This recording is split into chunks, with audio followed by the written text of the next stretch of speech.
Assalamualaikum, selamat datang di cerita malam ini. Sebelum melanjutkan video ini, silahkan klik tombol subscribe dan klik tombol notifikasi.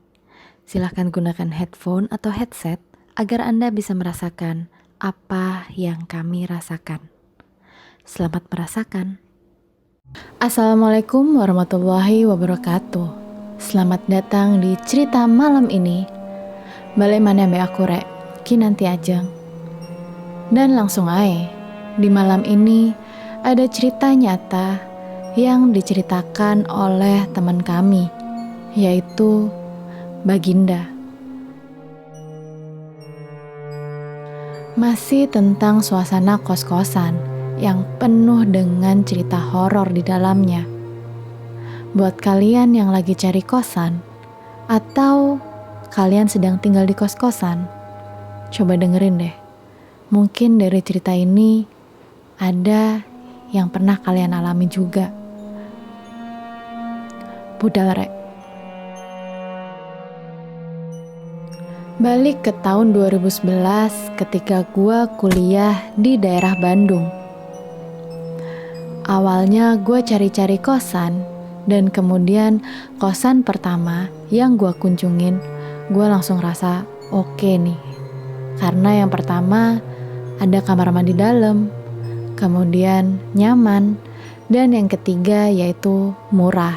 Ya meskipun kosan ini jarak antara kos dengan kampus bisa dibilang gak begitu dekat.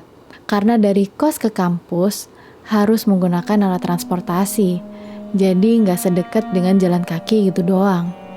Awal mula kejadian mistis di kosan gua yaitu ketika gue berenam sama teman-teman gue mau ngerjain tugas di kamar gue. Nah, salah satu dari teman gue ini izin untuk ke kamar mandi gue yang di dalam kamar. Dia izin untuk buang air besar. Nah, pas banget nih momennya ketika azan maghrib. Jadi salah satu teman gue ini di kamar mandi dan gue berlima sisanya kita di dalam kamar.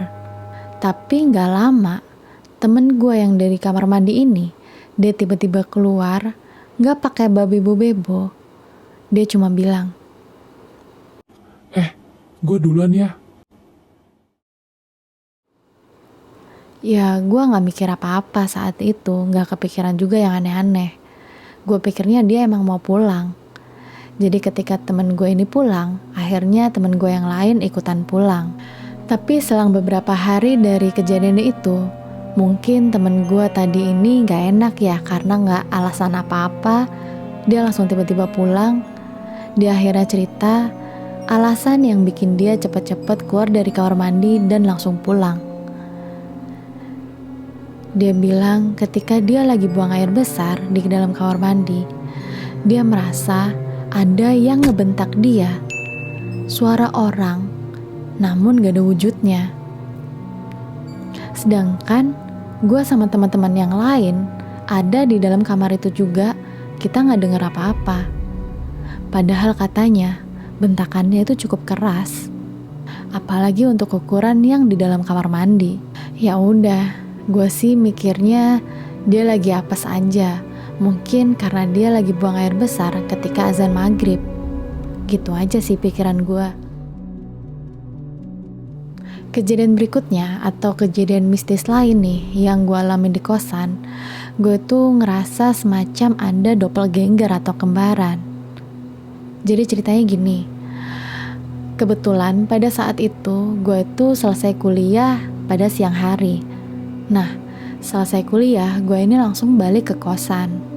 Di kosan gue ini ada semacam ruang tengah yang emang dikhususin untuk kita kumpul-kumpul. Di situ ada TV dan ada sofa.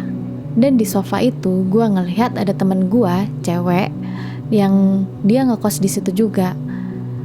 Dan dia lagi nonton TV. Gue ini punya kebiasaan sama teman-teman kos gue, kalau kita ketemu, kita tuh saling sapa. Nah, karena kondisi temen gue ini ngebelakangin gue sambil lewat sambil nyapa aja. Tapi mungkin karena dia konsen lagi nonton, atau mungkin karena dia gak denger, dia ini gak ngebales sapaan dari gue. Ya udah, dari situ gue masuk kamar. Nah, kebiasaan gue ketika di kosan ini, gue itu jarang banget nutup pintu kamar, kecuali kalau gue mau tidur. Jadi saat itu, gue di kamar sambil nyalain komputer, sambil main gitulah ya, sambil pintu kamar ini kebuka. Dan dari tempat gue duduk, gue tuh masih bisa lihat temen gue yang lagi nonton TV itu. Gak cuma sekali atau 2 kali, tapi beberapa kali gue lihat dia tuh masih nonton di sofa itu. Sampai hari agak sorean gitu, gue ini ketiduran, mungkin karena kecapean ya. Nah, menjelang maghrib, gue ini dibangunin sama temen cowok gue yang lain. Dia ngebangunin, dia itu maksudnya mau ngajak gue makan. Ya karena gue inget sama temen cewek gue tadi ini, ya sebut aja dia namanya B ya. Gue bilang aja, itu si B gak diajak makan sekalian? Terus temen gue ini keheranan. Dia jawab, Lah, gimana mau ngajak makan? Dia aja udah pulang dari pagi. jadi singkat ceritanya nih, si B ini ternyata dia itu udah pulang dari pagi hari. Pulang ke rumahnya gitulah ya, karena dia itu ada acara keluarga.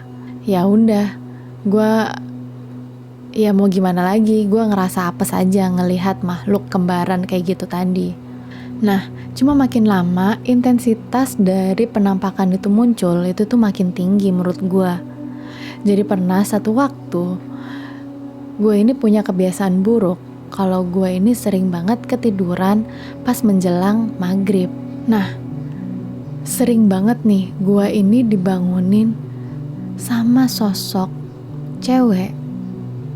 Dia duduk di tepi kasur gue. Rambutnya panjang, pakai baju putih. Dan gue itu dibangunin ketika azan maghrib. Satu sisi gue ngerasa kejadian itu termasuk hal yang positif, karena mungkin dia nyuruh gue untuk sholat maghrib. Tapi makin lama makin aneh aja sama penampakan dari makhluk yang ada di kosan gue. Jadi gue ini punya rice cooker di dalam kamar. Nah, pernah rice cooker ini padahal kondisinya kosong dan kondisinya itu dalam kondisi off atau mati ya. Dan rice cooker ini gue tinggal nih, gue maksudnya lagi gak di kamar. Tapi ketika gue balik ke kamar, rice cooker ini tiba-tiba on sendiri atau dalam kondisi nyala. Pernah satu waktu gue matiin, terus tiba-tiba dia on lagi di depan mata gue.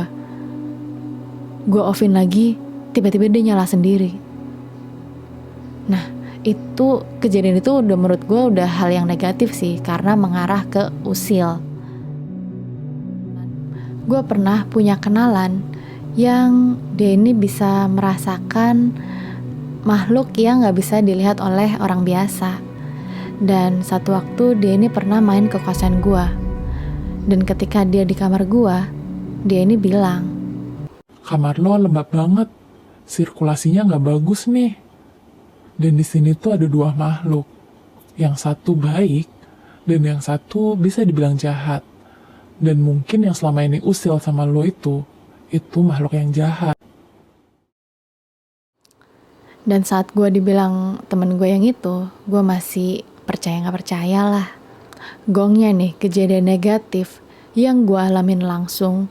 Dan mungkin ini tuh trigger untuk gue pindah kamar. Yaitu, jadi kamar mandi gue ini kan ada di dalam kamar. Nah, ketika pintu kamar mandi gue dibuka, maksudnya ketika dari dalam kamar mandi, kemudian buka pintu kamar mandi, pemandangan depan ini langsung ada pintu lemari gue, pintu lemari baju.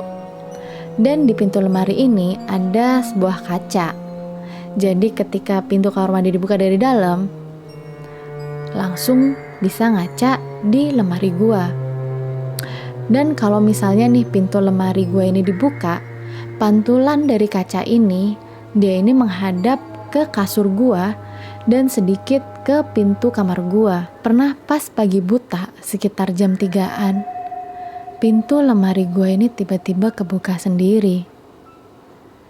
Namanya orang juga baru bangun tidur ya. Awalnya gua nggak ngeh. Gue pikir itu cuma efek dari angin luar.